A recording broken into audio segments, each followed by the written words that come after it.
The 15 words that you must know. If you know these 15 words, you can speak fluent English. And once you know them, you're able to speak them. Your English is amazing, so practice all these 15 words with me now. I have a homework for all of you. Hello, everybody. How are you all? Hope you're doing great. So, welcome back to another session of learning English, improving your English, and speaking skills. Well, today's lesson is going to be another awesome lesson, because today I'm going to tell you about these 15 words that you must know to speak fluent English.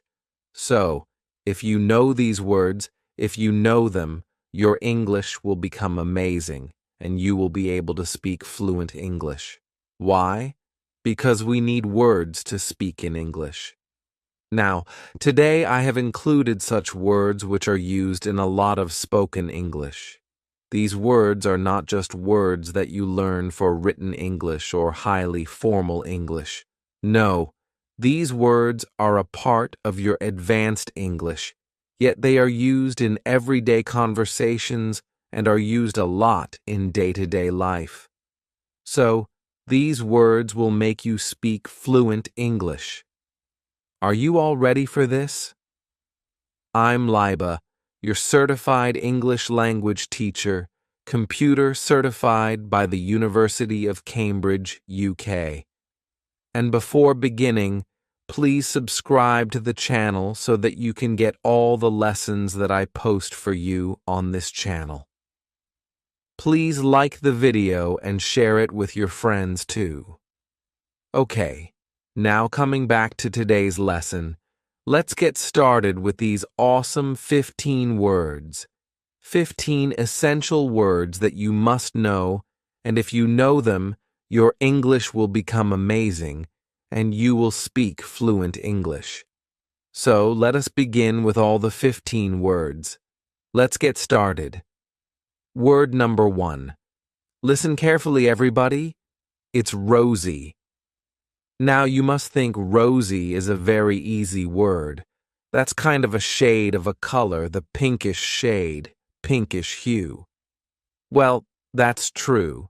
That is true. But do you know rosy has another meaning? Let me tell you with a sentence, because we are going to learn everything with context. The purpose of today's lesson is to learn this vocabulary with context, because only then you'll be able to speak it. The sentence is, the prospect to sign this deal seems rosy. That means, if a situation is rosy, if something is rosy, it means it's indicating success or happiness, something that is going to be hopeful in a positive way. So, a rosy situation means a successful situation, a situation that will bring success, happiness, full of promises, a promising situation. Rosy is a very positive word, and it is used to describe a positive situation. So, if a situation is positive, you say that's a rosy situation. Or you can also say that you felt rosy, right? You can also describe it as a feeling, but most of the time, this is described as a situation. For example, another example sentence could be, the financial condition of the company is rosy. We got a rosy opportunity to go and watch the match. Our day was rosy as we went out for a movie. So, rosy. Okay, so now it's your turn. You have to make sentences on your own. Till then, let's move on to the next word. Now, word number 2. Listen carefully. First, it's contemplate. Contemplate. You can repeat. Now, repeat. Contemplate. Contemplate. Let's look at the sentence first. He contemplated the situation before giving any answer. He contemplated the situation before giving any answer. So, Contemplate is basically to think about something, think deeply about something. So, thinking for a very long time or thinking too deeply about something is contemplate, right? People often contemplate before taking a decision, and people contemplate when they are analyzing a situation. That means they're thinking too deeply about a situation, thinking about something for a long time, being very thoughtful in your decision or something. Another sentence could be, she contemplates her future too often. That means she constantly thinks too deeply about her future all the time. I think that happens with all the teenagers and everyone who's growing up. I think normally that happens with people, right? So, a word with context. To contemplate a situation is to think too deeply about a situation or think too deeply about something for a very long time. Now, word number 3. Listen carefully, everybody. It's delusion. Delusion. Now, repeat for pronunciation, delusion. Once again, delusion. That's absolutely amazing. Now, delusion, I think that is something you're familiar with. We hear it a lot. You need to come out of your delusion and accept the reality. You need to come out of your delusion and accept the reality. So, delusion is basically a situation that we have created in our mind, which is not real. It's fake. So, delusion can be anything. When you know about the facts, specifically when you know about the facts, you have an idea that this could be false. Still, you are believing those false things. That's delusion. People are living in a delusion. So that is like, if a person knows that the prospect of that person getting promoted is kind of non-existent, like they're not much, because there are other contenders who might have performed better. Now still, this person is thinking that, no, I will get promoted, even after knowing that the other person or the other contenders performed better, and they are not accepting the reality, and they're living in this delusion that I'm going to get promoted. That is kind of delusion. That you know about the facts, still, you want to live in that fantasy or the fake world that you have created. That is delusion. So, yeah, you can use this word now correctly. That is delusion. Another sentence could be, he's being delusional to think that he will get promoted. He's being delusional to think that he will get promoted. So, delusional is basically kind of an adjective you're using, and delusion is the noun. Same word, but different versions. So we know that we can use a word in many different ways. Delusion, delusional, when you don't want to accept the reality. So that is the word. Now, word number 4. Listen carefully, everybody. Blemish. Repeat after me. Blemish. Yes, once again, blemish. Excellent. Now, blemish. For that, you need to hear the sentence. There was no blemish on her beautiful white dress. There was no blemish on her beautiful white dress. Now, blemish on a white dress means a mark or a spot. So, blemish is basically to spoil an appearance by a spot, or a mark that spoils the appearance of something. So a blemish can be the spot of an ink on the white dress. It can be the spot of something that you eat, or it might have fallen down. So, there was no blemish on her beautiful white dress means it was not spoiled, without any mark, without any spot. So, blemish is like a spot in the appearance.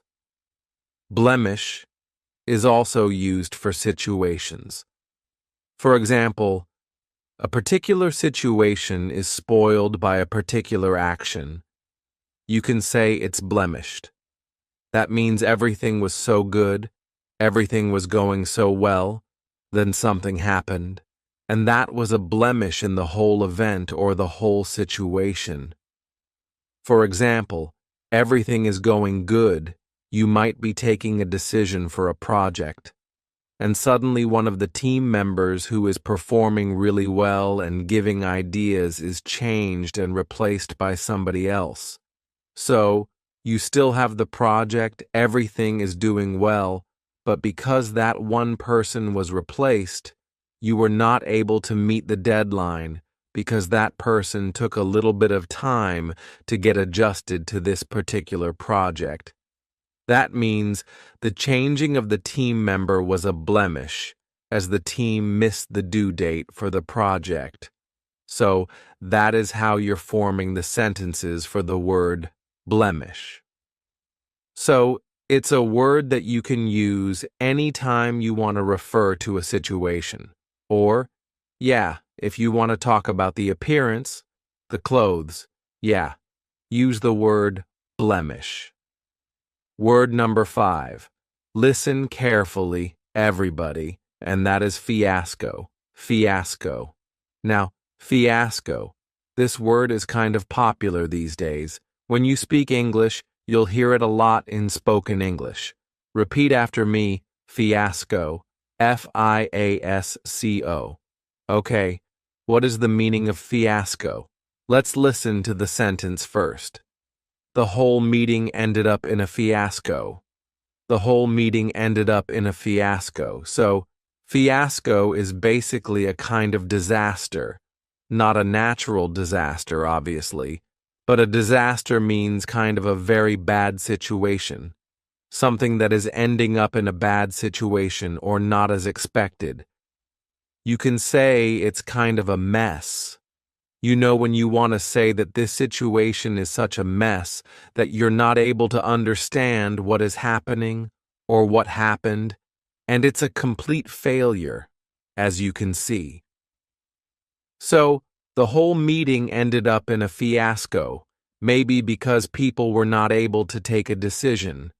There were so many conflicting ideas that the meeting ended up in an argument, and yeah, no result. That means it's a fiasco, right? A complete failure, a disaster of a situation.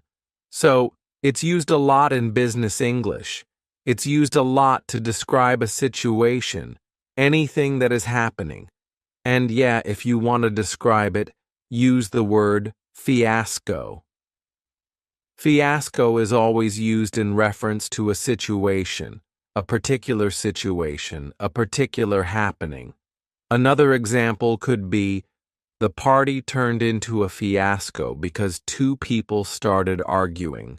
The party turned into a fiasco because two people started arguing. So, fiasco is like, yeah, everything was going great, and then suddenly everything went downhill. Everything was a mess. So, fiasco. Next word. Word number 6. Listen carefully, everybody. It's an easy word. Root. Root. Now, root is very easy. It's simple. Root is basically the base of any plant, right? The long roots that go inside the land, the soil, and that helps a plant grow. Yeah, that is the meaning of root. But root has another meaning in conversational English. Root also means the cause of something, specifically the cause of any problematic situation, the cause of any problem, why something is happening. And there is also a particular phrase known as root cause. So, root is basically when you want to find out what has actually led to a particular situation, the beginning of something, where everything began from What was the cause, the reason? That is root. For example, we need to find the root cause of the delay immediately. Let's organize a meeting to discuss the root of this particular issue. So, root of the issue means the cause of the issue, what is basically causing this particular issue. Root cause is a phrase that we use a lot, and root means the base or the cause of a particular issue, situation, or problem. Word number 7. Listen carefully, everybody. Word number 7 is exaggerate. Exaggerate. Now, repeat after me. Exaggerate. Exaggerate. Remember, there is a double G in the spelling, but we do not say G, right? Exaggerate. Exaggerate. Excellent. Now, what is exaggerate? Do not exaggerate the situation by adding unnecessary details. Do not exaggerate the situation by adding unnecessary details. Sales exaggerate. So, exaggerate is basically to make it seem larger than reality, kind of magnify the thing. For example, you bought something, and you're going to exaggerate the price of that particular thing. I bought it for this and that. I bought it from here and that. So that is kind of exaggerating the thing. You get to attend an event, and you tell details about it that were not true, and you're exaggerating. That means you're adding something which is more than what the event was. That means you're exaggerating. You're making it seem larger than the reality, in reality, what it was. For example, a very basic example could be that you stayed in a 3-star hotel on your vacation and you made it sound like a 5-star hotel. Or you're telling everybody that you stayed in a 5-star hotel. It's like exaggerating the thing, kind of exaggerating things. So, the basic example could be that exaggerate is to just add on details and make things so magnificent. In reality, they are not that magnificent, or you make them larger than reality. Another example could be, stop exaggerating about the party that you attended, or stop exaggerating the details of this project. Next word, word number 8. Word number 8 is, listen carefully, everybody, euphoria. Euphoria. Repeat after me, euphoria. Once again, euphoria. Now, euphoria. The team felt a sense of euphoria after winning the match. Yes, euphoria is basically to feel extremely happy about something.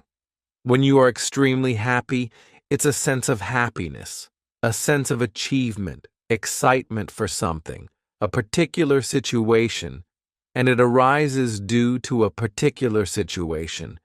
And that is kind of like shli, perhaps meant assesly or shali.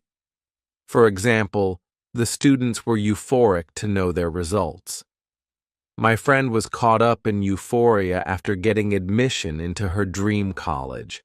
So, euphoria is basically that sense of extreme happiness that you experience because you've achieved something great. So, it produces from a moment of greatness. For example, winning a match is basically a big deal. Getting admission into your dream college is a big deal. Getting great results after an exam is a big deal.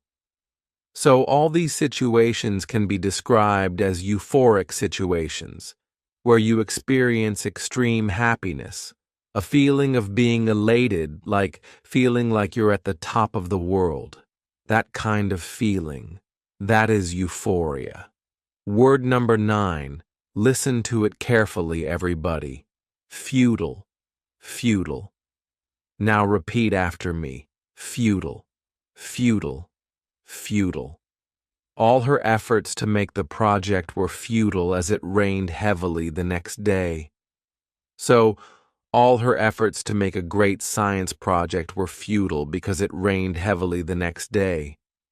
Futile means useless. Futile means that whatever you have done, it's useless, not of any use, kind of went in vain, where everything was useless, not purposeful. So, futile, your efforts for this project will become futile if you do not add more members to your team. That means use less.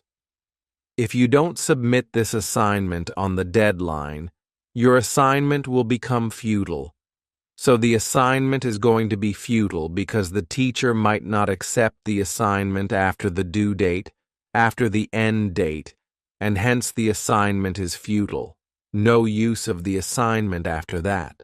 So, futile is something that has become useless, or a situation that is useless, efforts that are useless.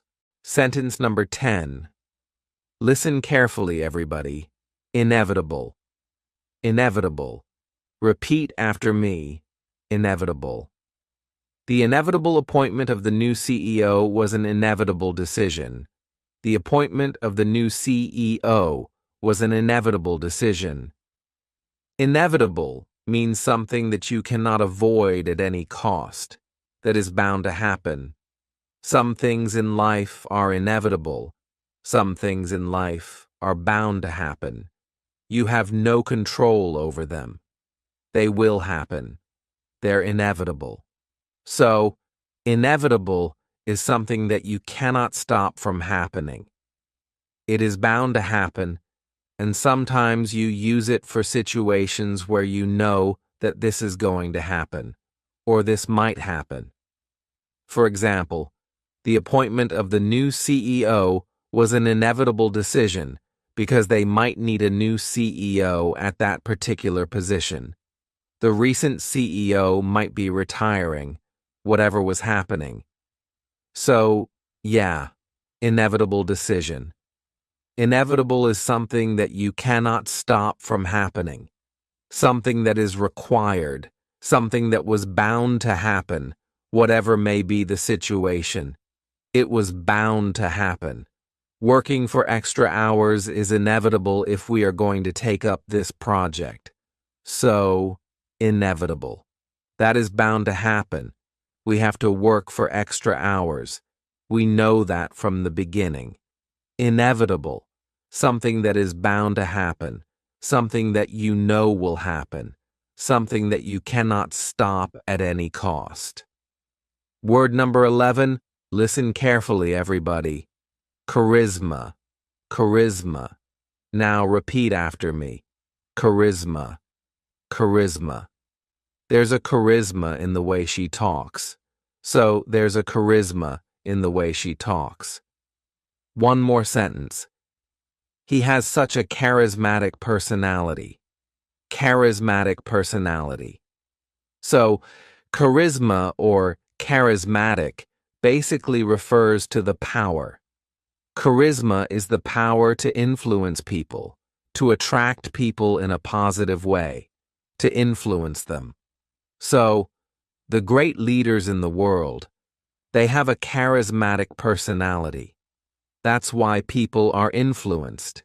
That's why they are able to have that influence on the world. The great leaders, for example, people in power, they have a charismatic personality. They have a charisma. When someone talks and you want to listen to them because they have charisma in their personality, their voice is charismatic. Their voice can be charismatic.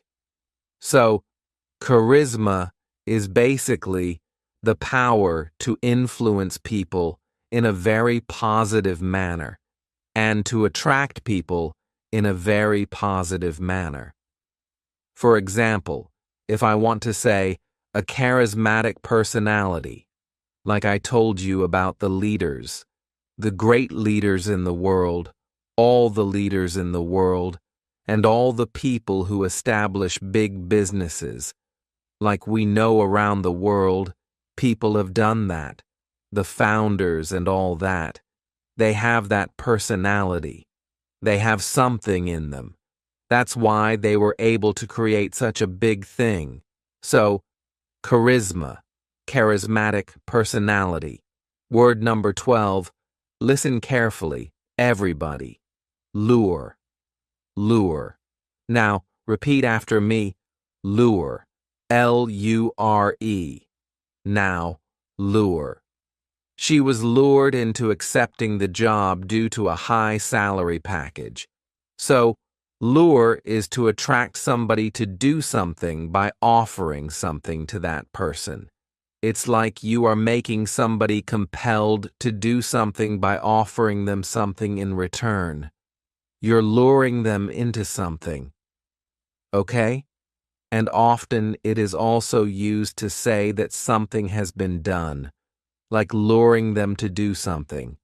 For example, if you want something, for example, maybe your friend has a good assignment, and you lure your friend to help you with the assignment. So that is something that you can say. So, lure is to attract somebody to do something for you, and you offer them something in return. Kind of a deal, as you can say. But not up front. Like in the front, you can't say that it's particularly a deal, but kind of a deal if you think about it. For example, they launched a new campaign to lure the customers. They launched a new advertisement campaign to lure the customers. So, what are advertisements actually? They are basically to lure customers so that they can go and buy that particular thing, purchase that particular thing. I think advertisements are one of the most basic concepts through which you can understand this meaning of the word lure. Because once you see the particular ad, especially children, if they see the advertisement of a particular toy or something like that, they are so much lured into it that they ask the parents to purchase it and this and that. They're too attracted towards it, right? So they offer you things. For example, if you're talking about a particular moisturizer, for example, they are going to offer you soft skin, beautiful skin, glowing skin, and whatnot. That is like they're luring you, giving you something in return, offering you that. That is the meaning of lure. One more thing can be the charm of something, right? The charm of a place or something. For example, the lure of the city lies in its green forests. So the lure of something, that means the charm of something, specifically used to talk about a particular place for its natural beauty. Word number 13, listen carefully, everybody, wary. Wary. Now repeat after me, wary. W-A-R-Y. Now what is the meaning? Let me give you an example sentence for that. She was wary of traveling by public transport at night. Wary. She was wary of traveling by public transport at night. So, wary means to be cautious of something, like to avoid something, to be aware or to be cautious. You think about it before doing that particular thing, and you're kind of protecting yourself from doing that particular thing, or you're cautious enough not to do it. That is being wary. So, you think about a situation, you analyze whether it's right or not, should you do it or not. That is being wary of a situation, or somebody, or something. For example, she's wary of approaching new people in the town. A person who has just shifted to a new town, maybe because of the job, and the person is wary of approaching the people because they don't know what would be the reaction of people. What would they say? She's kind of wary of that particular situation and everything. You can also say it's like you do not trust a situation or trust somebody completely, so you're being wary. It means you're being cautious, and that means you're not trusting a particular situation or maybe a person, somebody completely. For example, you should be wary of the strangers who offer you something to eat.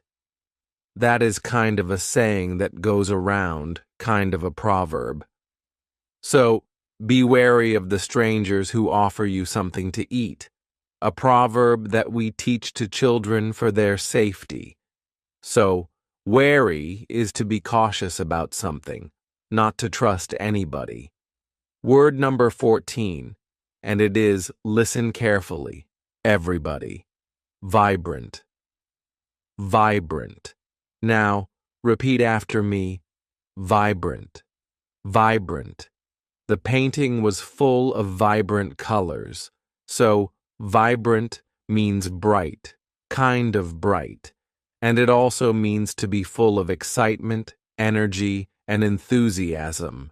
So when you feel enthusiastic after looking at a particular painting, if you look at a painting which is full of bright, vivid colors, you will feel a sense of positivity from that particular painting, won't you?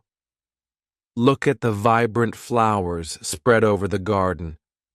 So, vibrant flowers are full of life, beautiful, colorful, with bright colors. She has such a vibrant personality. So, vibrant is basically full of life, excited, who's always kind of, throwing certain positive energy. And if this person has positive energy and you can see that particular personality, yes, that is vibrant. A vibrant personality. Vibrant is anything, any situation that is enthusiastic, full of energy, full of colors, full of life. That is vibrant. Word number 15. Word number 15 is listen carefully, everybody. Enigmatic. Enigmatic. Now, enigmatic, repeat after me. Enigmatic. Once more, enigmatic. Excellent. Now, enigmatic. Listen to the sentence. We participated in a treasure hunt, which was an enigmatic experience for us. He has an enigmatic personality. She's kind of an enigma to everybody. So, enigmatic is something that is mysterious, something that has that aura of mystery to it. That person, for example, introverts who have great personalities are considered enigmatic or enigma because they keep to themselves, yet they have a great personality. So people often think about them that, okay, this person has a great personality, yet they don't mingle much, they don't talk much. So they are kind of an enigma to the world. Enigmatic. Enigmatic personality, something that is kind of mysterious, has an aura of mystery to it. The novel is full of enigmatic situations where you want to know what is going to happen next, and everything is such a mystery. There are so many twists and turns. So, these were all the words, the 15 words that you must know. If you know these 15 words, you can speak fluent English. And once you know them, you're able to speak them.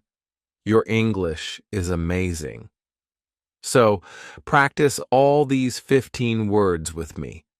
Now, I have a homework for all of you. You are supposed to create 2 of your own sentences.